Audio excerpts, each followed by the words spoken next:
بسم اللہ الرحمن الرحیم۔ حضرت عمر بن خطاب رضی اللہ تعالیٰ عنہ بیان کرتے ہیں، رسول اللہ صلی اللہ علیہ وسلم نے فرمایا، تم میں سے جو شخص وضو کرتا ہے اور اچھی طرح مکمل وضو کرتا ہے، پھر کہتا میں گواہی دیتا ہوں کہ اللہ کے سوا کوئی معبود برحق نہیں، اور یہ کہ محمد صلی اللہ علیہ وسلم اس کے بندے اور اس کے رسول ہیں، اور ایک دوسری روایت میں ہے، میں گواہی دیتا ہوں کہ اللہ کے سوا کوئی معبود برحق نہیں،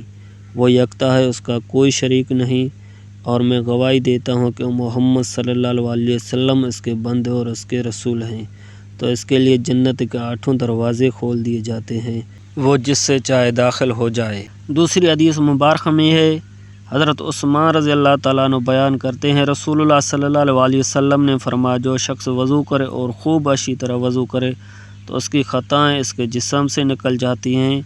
حتیٰ کہ اس کے ناخنوں کے نیچے سے بھی نکل جاتی ہیں۔